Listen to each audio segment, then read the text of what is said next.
2 milliards de personnes utilisent Google tous les jours sans savoir exactement comment il fonctionne. Et pour cause, Google maintient le secret le plus absolu sur son fonctionnement car il souhaite ne pas être manipulé par des âmes mal intentionnées. Pourtant, ça concerne tout le monde. Les internautes qui voudraient bien savoir pourquoi Google leur présente un résultat avant un autre, sur quels critères de pertinence ils se fondent pour filtrer les résultats. Et les webmasters qui voudraient bien savoir comment adapter leur site pour être un petit peu mieux positionnés dans Google.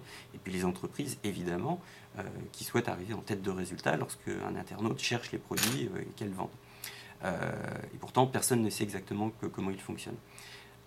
Des dizaines de milliers de personnes, depuis une dizaine d'années, se penchent sur l'analyse du fonctionnement de Google afin d'aider les sites à être mieux référencés, à être mieux positionnés dans Google.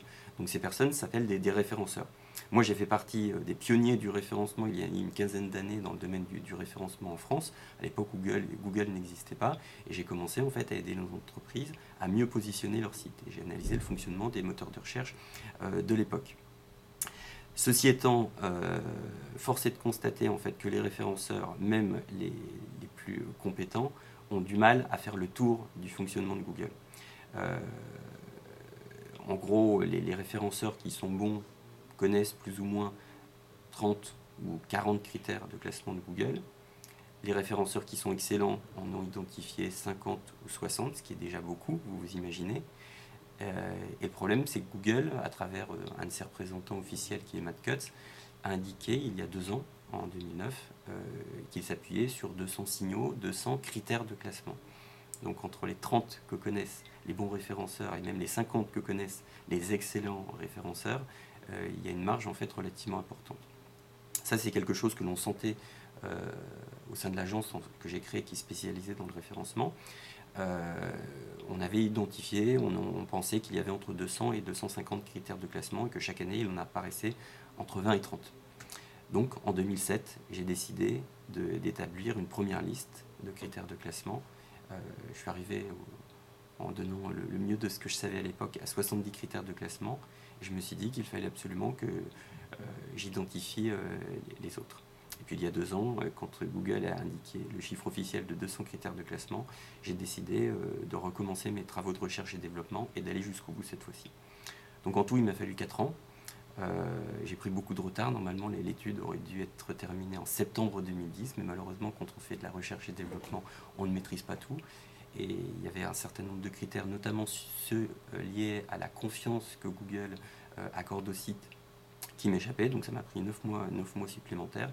Mais enfin, en mai 2011, je suis parvenu en fait à établir une liste de 300 critères de classement. 230 critères qui concernent le moteur de recherche principal de Google, donc celui qui fait apparaître les résultats ordinaires, et 70 critères de classement supplémentaires qui concernent les moteurs de recherche spécialisés.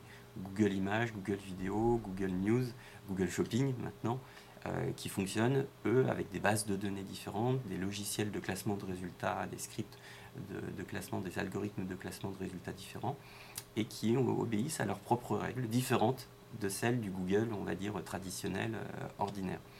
Donc j'ai résumé ça, j'ai synthétisé ça au sein d'une étude qui liste de façon détaillée le fonctionnement, les 300 critères de classement de Google dans la partie payante, et surtout qui donnent leur poids. Donc c'est là où je suis assez satisfait finalement de l'étude, parce que je n'étais pas sûr de parvenir au bout des 300 critères de classement, mais surtout en fait je suis parvenu en fait à donner un poids relatif à chaque critère, parce qu'évidemment parmi les différents signaux qu'analyse Google, tous n'ont pas la même importance. Donc j'ai modélisé le fonctionnement de Google d'une façon suffisamment simple pour que n'importe qui puisse la comprendre, y compris les non-techniciens, mais évidemment surtout les référenceurs qui sont les premiers intéressés par cette étude.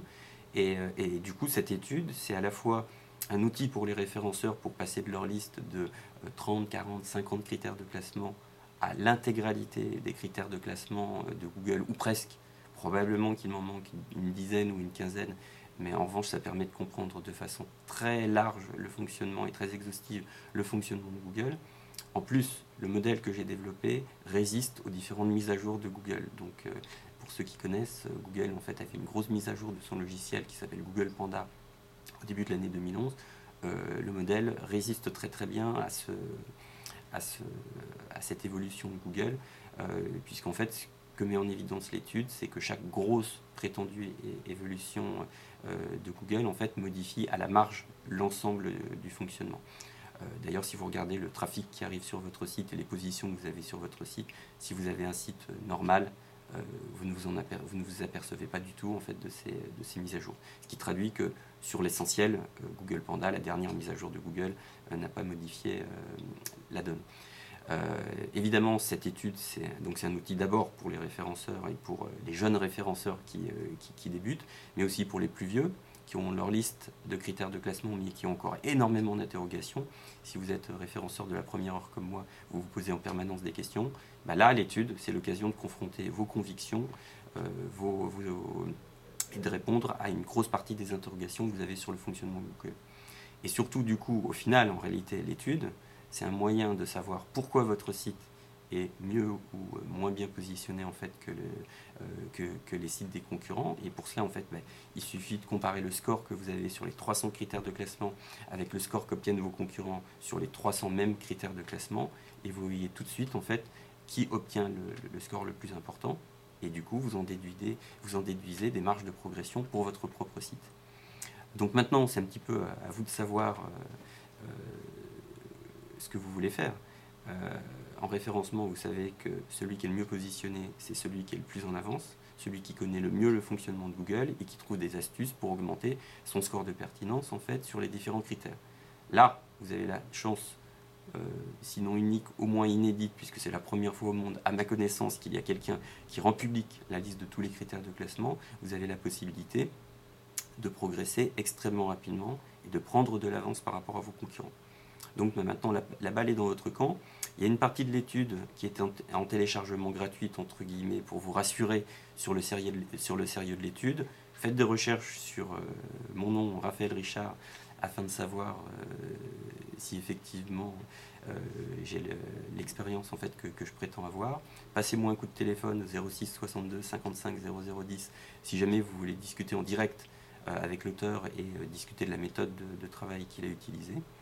Et puis, lancez-vous et puis ne réfléchissez pas trop longtemps parce que vous savez que sur Internet, les bonnes idées sont reprises relativement rapidement et qu'il faut les exploiter non moins rapidement.